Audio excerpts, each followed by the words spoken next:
Exhortez-vous aux gens de faire les biens et vous oubliez vous-même de les faire alors que vous lisez les livres. Êtes-vous donc dépourvu de raison?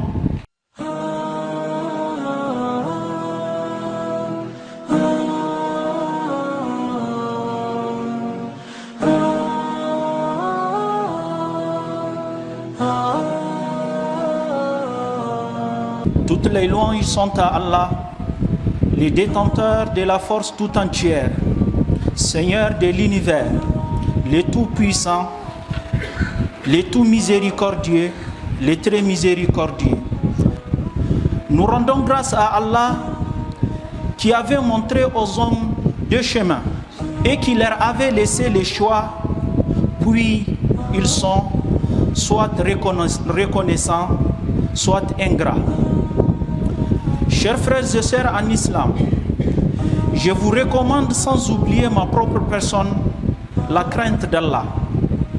Craignons Allah où que nous soyons. Si nous le ferions, cela nous aidera à nous conformer à ce qu'Allah aime et agrée.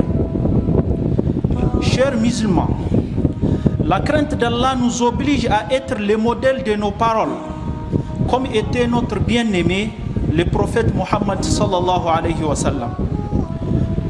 La mère des croyants, Aïcha radiyallahu anha, relate dans un hadith rapporté par Muslim, lorsqu'elle était interrogée sur le comportement du prophète sallallahu alayhi wa sallam. Elle dit que le comportement du prophète d'Allah était le Coran. C'est-à-dire que le prophète sallallahu alayhi wa sallam se comportait conformément à la moralité et aux enseignements du Coran. Il accomplissait ce que le Coran ordonnait et s'écartait de ce que le Coran interdisait. Voici l'exemple parfait du thème de notre khutbah d'aujourd'hui, qui est être le modèle de ces paroles.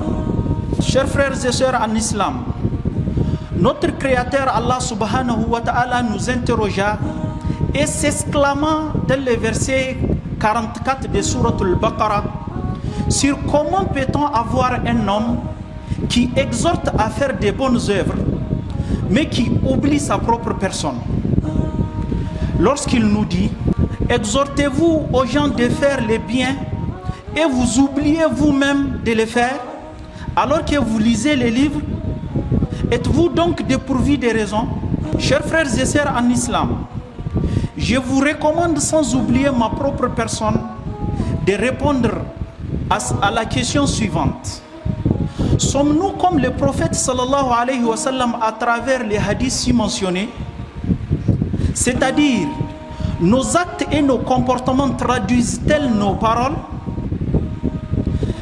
Est-ce que nous faisons ce que nous disons ou ce que nous reprochons à l'autre? S'il vous plaît, que chacun de nous ici présent réponde à cette question pour sa propre personne à cet instant.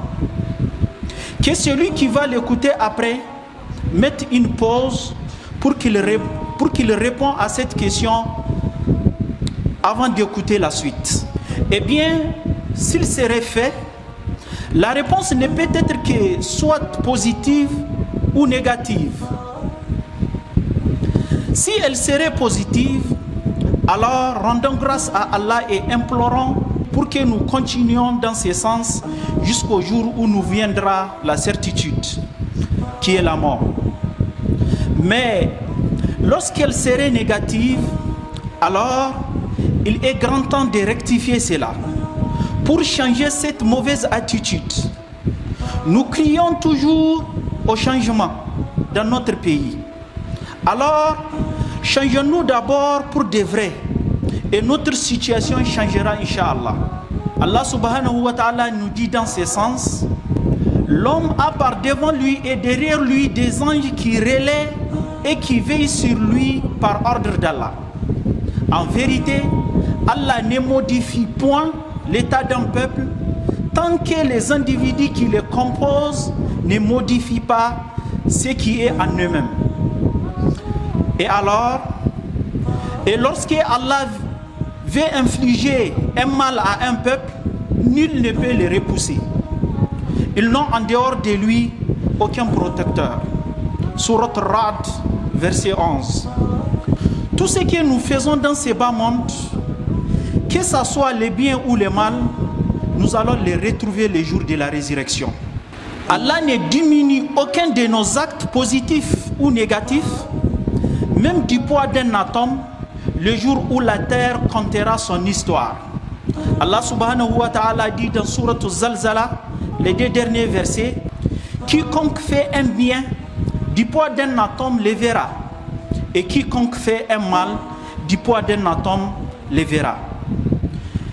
Chers musulmans, il est facile de critiquer monsieur X ou Y, mais toi qui critiques l'autre, as-tu demandé si tu ne te trouves pas dans la même situation que lui, même si le domaine est différent?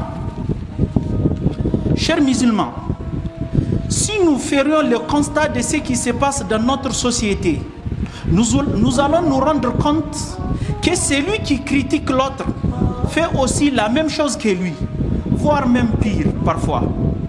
Aujourd'hui, dès que nous parlons d'une personnalité mieux placée que nous, surtout dans la gestion des services publics, nous parlons en mal à 80% de cette personnalité, peu importe laquelle, qui peut être à tort ou à raison. Admettons que ce que nous disons est vrai, mais moi qui l'ai dit, qu'est-ce que j'ai fait de mes responsabilités et mes devoirs? Est-ce que par ailleurs, je ne fais pas la même chose que lui? Est-ce que je ne suis pas en train de voir ses erreurs juste parce qu'il a un poste plus important que le mien? Chers musulmans, il est facile de remarquer dans notre société, plus précisément dans notre pays, que du planton jusqu'au plus haut responsable du pays, tout celui qui trouve l'occasion et l'opportunité d'arnaquer, détourner, voler des biens publics va tenter sa chance. Sauf ceux qui sont préservés par Allah subhanahu wa ta'ala. Chacun à son niveau, à sa façon et sa manière de faire. Et ce sont ces mêmes personnes qui critiquent l'autre pour des fautes qu'il a commises. Oui, il est bon de critiquer, de dénoncer ce qu'il mérite de l'être. Mais sois exempt d'abord de ce que tu reproches à l'autre ou que tu critiques. Qu'Allah nous en garde et nous conforme à ce qu'il aime et agrée.